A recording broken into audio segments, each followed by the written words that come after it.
Close your eyes. Build an empire. With no writing, no wheels, no iron, no money. Just stone, sweat, and sheer will. Sounds impossible, right? But that's exactly what happened. High in the Andes, where the air is thin and the mountains, they practically touch the sky. Cusco, 1400s. Not a capital, just a tiny village. And enemies everywhere. Outnumbered, honestly. They should have been wiped out. Then, Pachacati showed up. Legend says, when enemies attacked, the old king ran, Pachacati didn't. He stood his ground. He fought, and he won.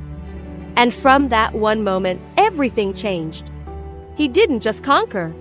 He connected. Think about this. They built 25,000 miles of roads, through jungles, over peaks, across his deserts. No wheels, no horses, just runners chasqui.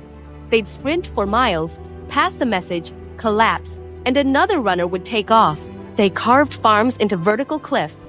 And Machu Picchu, they hid it so well. The Spanish never even found it. They called it Tawantinsuyu, the land of the four quarters. 10 million people, all fed, all organized, without a single written law. They used knots, quipus, strings tied in patterns to track everything from taxes to history.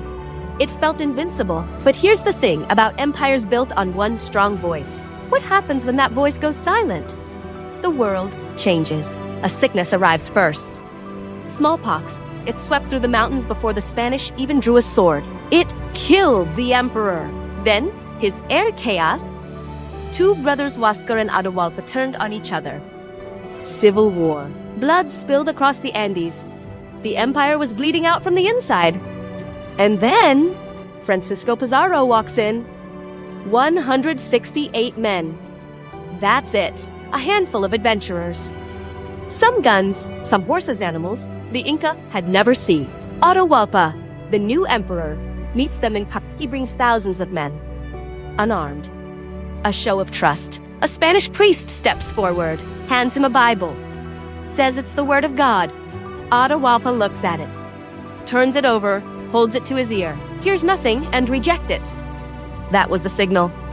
Guns fired, horses charged, men screamed. In minutes, thousands were dead, not a single Spaniard lost. Atahualpa tried to buy his life. He promised a room filled with gold. One room, they took it, every piece. And then they strangled him anyway.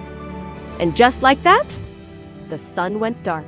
The empire didn't fall because they were weak. It fell because the system relied on one man. When he died, the roads went silent. The runners stopped. The knots went untied. We look at Machu Picchu now and wonder how they did it. How did they move those stones? How did they feed those people? But maybe the real question isn't how they rose. It's how something so strong could vanish so fast. One disease, one division, one afternoon, and an empire becomes a ghost.